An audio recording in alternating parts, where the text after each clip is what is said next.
But COVID is kind of unique in that one of its effects is to depress the innate immune system. So we're seeing that if people didn't kick it in that first 7 days or so, they were much more likely to end up with pneumonia and needing hospitalization. And then the outcomes were much more negative if they got to that point. So avoiding the pneumonia, avoiding the whole cytokine storm, all of that stuff that's so complicated when the disease progresses past that first week of symptoms, it becomes very important. And yet this is the part of the disease when nobody's talking about what you can do, because wearing a mask and washing your hands and self-isolating doesn't do a thing for your body to fight COVID in that first 7 days, right? So I thought it was just really amazing that people should understand this. And then what the things that really can help support your innate immune system so it can be more effective and help to get ahead of that viral infection instead of the viral infection getting ahead of it are very simple things. These hot and cold therapies, like even a contrast hot.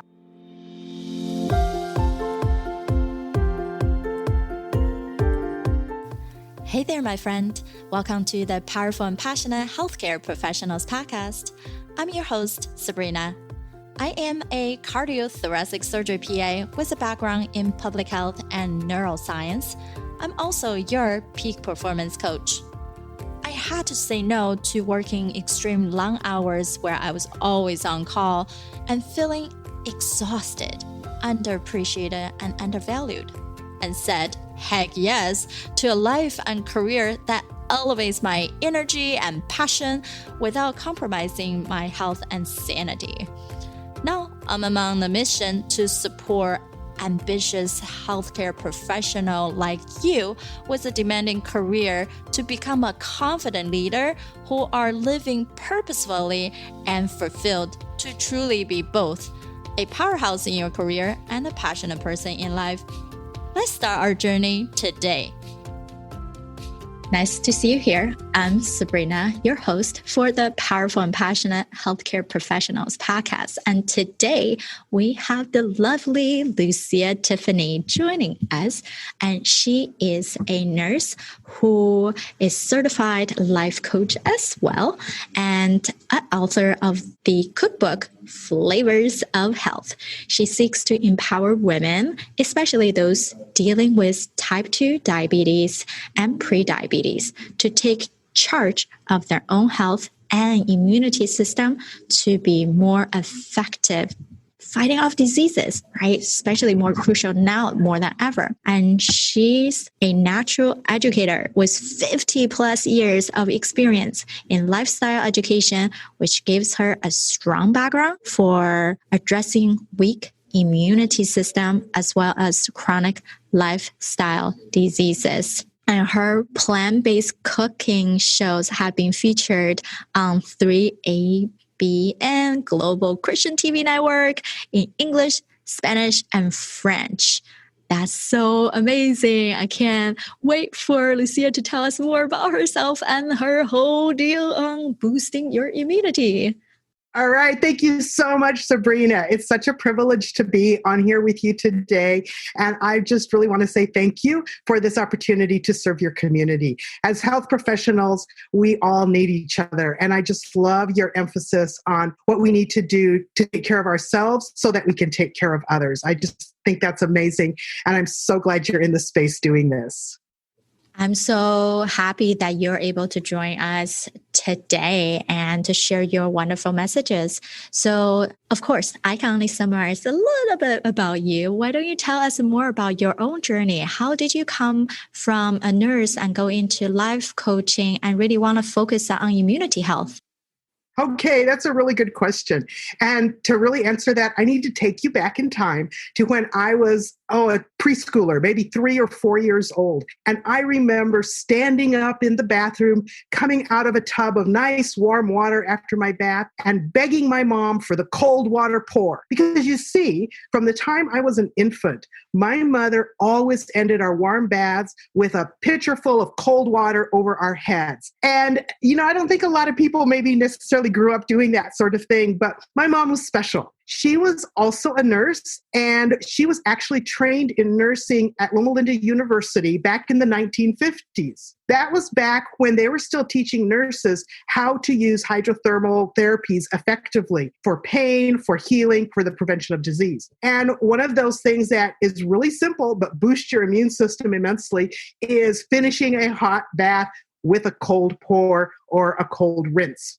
And so I grew up in a household where we talked about these kinds of things on a daily basis and practiced them. So it kind of came natural to me to always be interested in how our lifestyle choices affected our health. My dad was a physician. And so, dinner table talk was about, what was going on in the body, diseases, cases that he was working with at the hospital.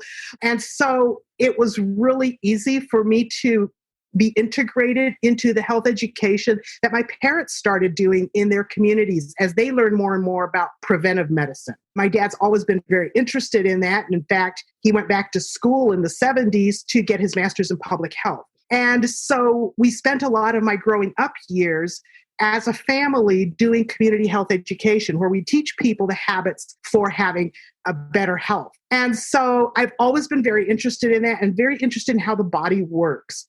And, I find that today, so many people really don't have a clue about how the innards operate. And that can even go for some health professionals, because even as health professionals, we're taught certain things in school, but especially when it comes to lifestyle and prevention of disease, that tends to be a weaker area in many curriculums, not all, but many. And so I find that the things that I grew up with and then that I continued learning about and doing training on and education were often things that were widely known, both inside and outside of the healthcare profession. And so I've just always been fascinated by that. And I just love seeing the impact that positive choices make on people's health and how they feel and how they're able to go through life. So that's kind of how I got started.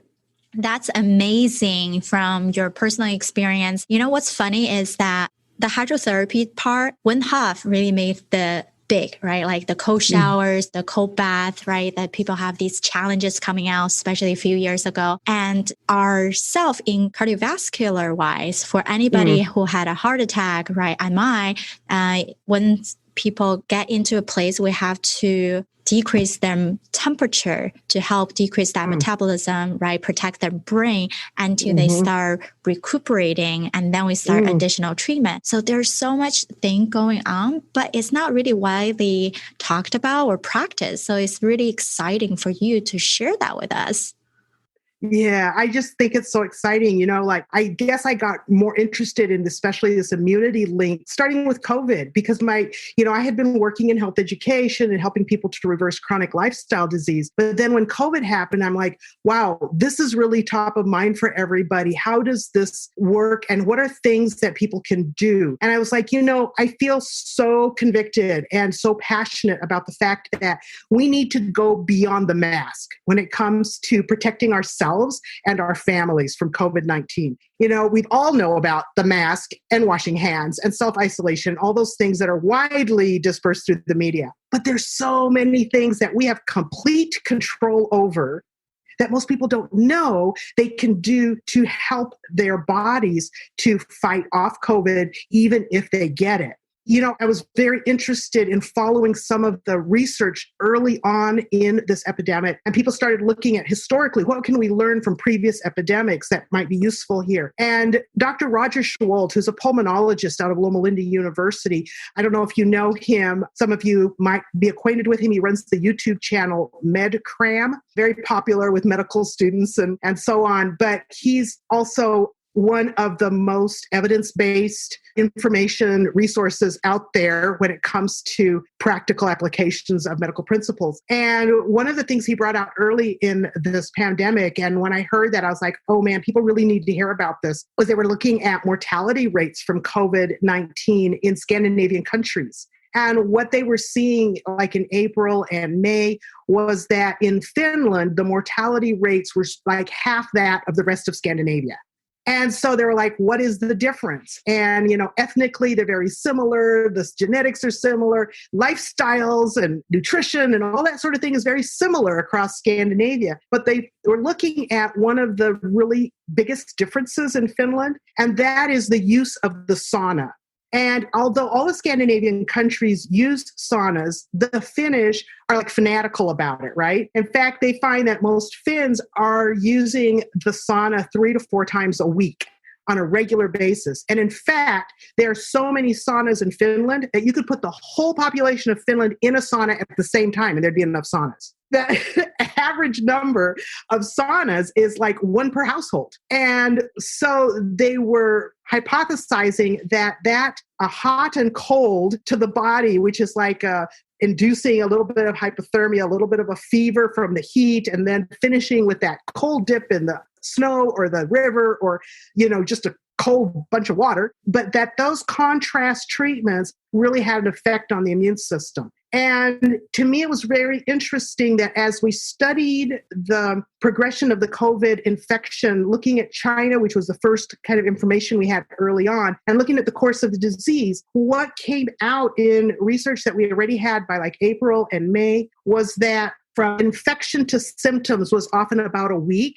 5 days, 5 to 7 days. And then you had usually about a week of symptoms before someone either got well or got worse and had to go to the hospital. And in that 1 week, what's really interesting about that is that is the portion of the disease when your body's innate immune system is fighting. That's when it's on high alert. It's that non-specific part of the immune system that just attacks foreign viruses and bacteria, right? And so in that first week of symptoms, before people are sick enough to go to the hospital or get treatment, that is when the body's innate immune system needs to fight off COVID. But COVID is kind of unique in that one of its effects is to depress the innate immune system. So we're seeing that if people didn't kick it in that first 7 days or so, they were much more likely to end up with pneumonia and needing hospitalization. And then the outcomes were much more negative if they got to that point. So avoiding the pneumonia, avoiding the whole cytokine storm, all of that stuff that's so complicated when the disease progresses past that first week of symptoms, it becomes very important. And yet this is the part of the disease when nobody's talking about what you can do, because wearing a mask and washing your hands and self-isolating doesn't do a thing for your body to fight COVID in that first 7 days, right? So I thought it was just really amazing that people should understand this. And then what the things that really can help support your innate immune system so it can be more effective and help to get ahead of that viral infection instead of the viral infection getting ahead of it are very simple things. These hot and cold therapies, like even a contrast hot and cold shower every day, those kinds of things actually boost those natural killer cells, boost the action of the white blood cells, and enable them to kill, to engulf, to get rid of more of these viruses. And like hot packs to the chest, hot and cold packs to the chest actually change the pH of the respiratory system. And it makes it a little bit more acidic. And we find that interferon, which is your body's best first-line defense against viruses specifically, it activates interferon when that pH drops a little. So here we see not that these treatments like cure COVID or kill COVID, that's not what it does, but it helps your body to more effectively fight it. And of course, nutrition is important. Things like avoiding sugar, because sugar just puts that innate immune system to sleep. 25 teaspoons of sugar will drop phagocytosis of a white blood cell from 14 an hour to 0. And at 25 teaspoons of sugar, that's like 1 banana split. So if people understood that those choices about what go in their mouth in terms of things like simple sugars and its direct impact on their ability to fight disease, that's empowering, because then they can decide how they want to implement that. So, that's when I thought, okay, this is time to get some of these messages out to people, because people really aren't hearing that. And I think that's so important. And that's when I put together my 3-step process to help people get on that road to taking charge of their immune system, because I just think that's like key, and that's something that people have control over. When people feel anxious and fearful and out of control, like we have with this whole situation, giving people information that helps them take back control of their life, I think that's just immense. And I think that for us as healthcare professionals, that becomes even more critical because not only do we need to take care of ourselves, but we need that sense of control and empowerment to be at our best to serve others. I think this is a message that we need to get out widely for many different groups of people. But I focus on those who are already immunocompromised, especially because they have some chronic lifestyle disease like prediabetes or diabetes, because they've already got, some counts against them and they need this so vitally. Yeah, so well said. And you brought out so many good points. And one thing is I cover the COVID IMU, so the intermediate units sometimes. Most people, we do give them prophylactic antibiotic just for that reason you were talking about, especially if they're within a window. And if they're within a window to do a trial, yes, there's additional medication we can help to support them. And they are feeling sick, despite how much isolation, right? We still have the fear of contracting, and to be able to what I see in some of the nurses or healthcare professionals, before they even leave the hospital, they swap out their clothes or into something clean before they carry into their home. But even all these smaller things we have to be considering. And what I love what you mentioned is that the Finns doing these saunas. Yes, in the US, we don't have a lot of that. Some of the gym has them. But even just taking that cold and hot shower, what I do in the morning, even though I don't like cold shower, but I'll get my hot blasting shower, and that very end of 30 seconds, now turn to cold and even just like rinse myself out there, right? It still helps. And then take bath. Yes, that's awesome. Hot and cold is very tonic for the immune system, but it's interesting to see studies where they've actually seen like full cold baths as stimulating that innate immune system even more. But that's not something everybody's willing to do. But my mother is 91 years old and she is an amazing woman, and she still takes regular, completely cold showers. And she has not been sick at all this year. She has not so much as gotten a sore throat or a cough. And she's been under a lot of stress because my dad had a stroke last summer and we're doing his home care, and he can't transfer himself or stand by himself, or, and he needs help for pretty much everything except he can feed himself. And so that's been a lot of extra work for her, a lot of extra emotional stress because he's had a lot of cognitive decline with this. And so, for their whole marriage, this has probably been one of the more difficult times for her. And yet, in spite of all that additional stress, which of course depresses your immune system somewhat as well, she has been doing really fantastically. And one of them is that she's very careful to eat well. She does her cold showers, really loves to exercise. She's not gotten as much as she's used to since my dad's care requires more time indoors with him. But still, she has built a bit of a reservoir, I think, over the years with her healthy habits. And it's really paying off for her at this time when she's needing to call on her reserves more. So I want to encourage you, no matter what age you are, it's never too late to start implementing some of these great techniques. So, there are like 3 things that I tell people that can help get them started on their path. I call it GPS. It's like GPS for your journey to better health, right? So GPS is our modern version of the map. When I was a kid, we used to do road trips, and I was always the navigator in the family. From the time I was about 6 or 7, I got the map and my dad would drive, and I would be the one saying, okay, when we get to this highway, we need to go east or south or north or whatever. And I loved maps. It was like a journey that you could go on in your head even before you got there. And so I love maps. So I thought, we need a map to better health or to better immune health. If we want to take charge, it's like, what do we do to get on top of that? And so the GPS stands for the 3 steps that I like to share with people that they can do to take charge. The first one is to get a baseline. In other words, you need to know where you are when you start your journey, right? And so I developed a free tool that people can use called your infection risk assessment. It has a lot of objective information that helps to give you a score, like numbers, and you can look at where are the areas that you need to improve and compare your numbers to optimal numbers. And so you know where you're most out of whack, where you're least out of whack. The items, there's about 16 things in the assessment, and most of them you can just do on your own at home. Some of it's really simple, like your weight and your height and your BMI and your waist to hip ratios and things like that, that help to identify risk factors for chronic lifestyle diseases. And all of these chronic lifestyle diseases impact your ability to fight disease. So that's why I think it's important for people to know where they are when they start. It also gives you objective reference for later on if you make changes and then you want to compare and see how you improve. You have a way to measure your improvement. And I don't know about you, but for me, I like numbers. And yeah.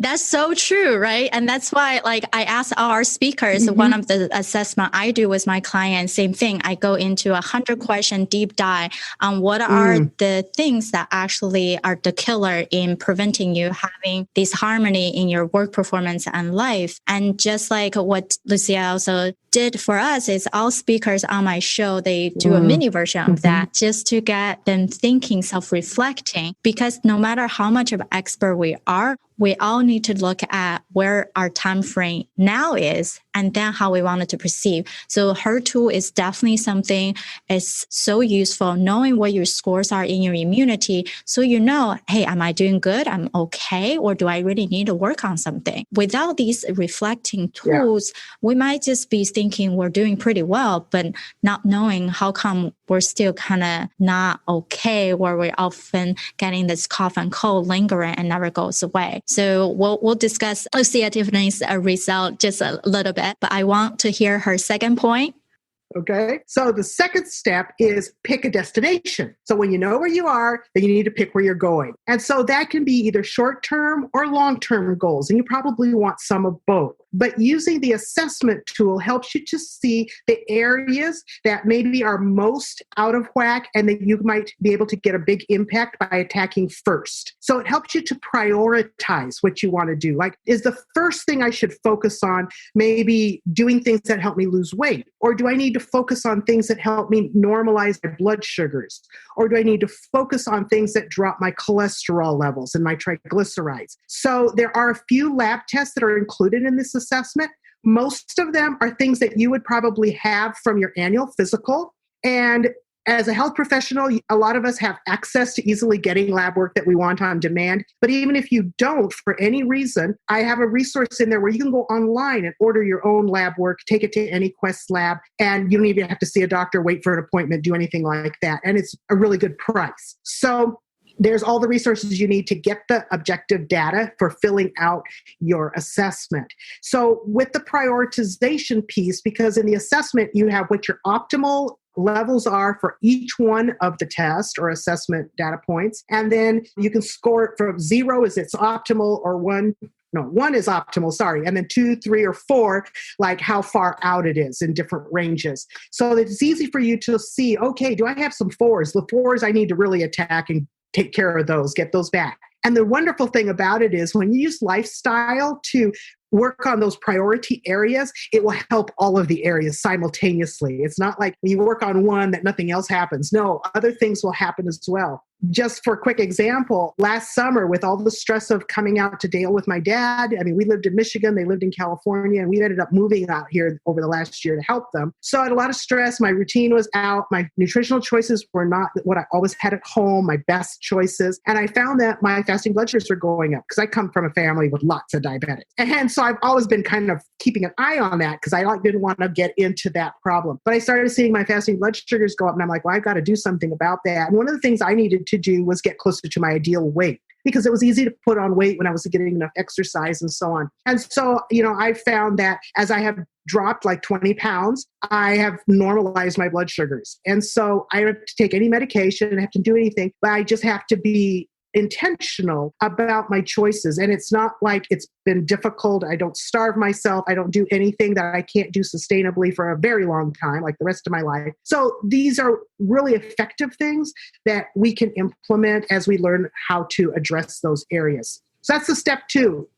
That's perfect. That's awesome. If you think about a goal setting, even in life, no matter what you do, you need to have that clear destination, what it look like. right? That is your internal compass to build a path toward that. What we don't want to do is pick multiple paths and feeling like that will eventually get you there. And then you get distracted because that one or two paths you worked might not have gotten you enough result and you felt discouraged. So it's really crucial knowing, hey, what is the things we need to work on short term so I can get that short win and encourage me to move on to the next thing. Yeah, so this is awesome. I know we have to wrap up soon, but we really wanted to hear Lucia's third point, and then we can wrap up on how her reflection is on her whole life.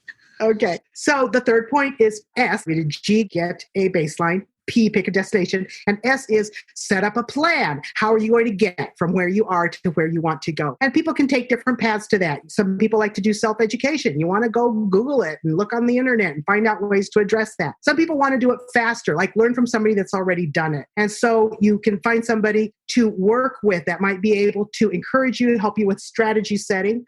Or maybe you want to really just get in there and do the whole thing and get yourself a coach. So there's different ways you can do that, but you want to make sure that you set up a plan so that you can get to the goals that you've set in step 2. And I just think that that's so important. So everybody can get started on that first step by just getting this copy of the free assessment that I have. And I think that Sabrina's got a link for that. And it is really simple. It is bit.ly, bit.ly, my infection risk. And the first letter of every word is capitalized. My infection risk, capital M-I-N-R. So that's an easy place that you can do that. Awesome. So yeah, that's just something I want to encourage you to do. Yeah, that's lovely. Yeah. Go forward.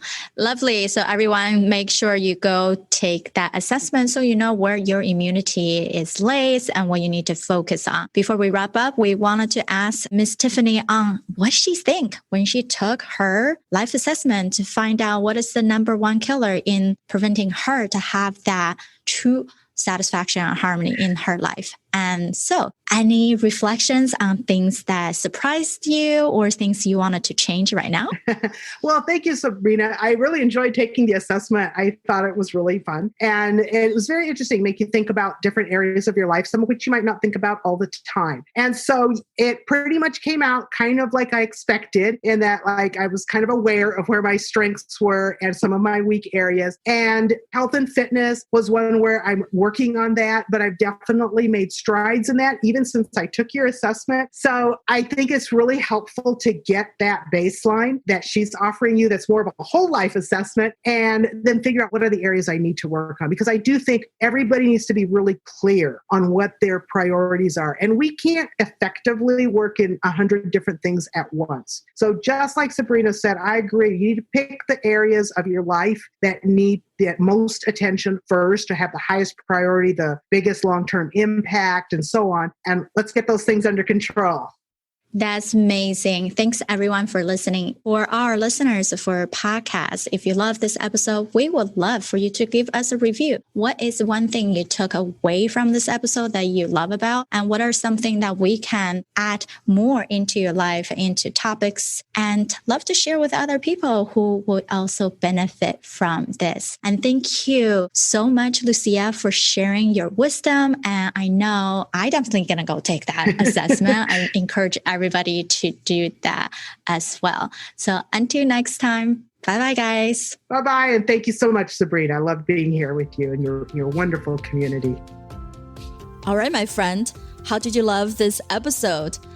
Make sure to subscribe to our show so you can continue to build your positive intelligence for that beautiful mind of yours to live powerfully and passionate.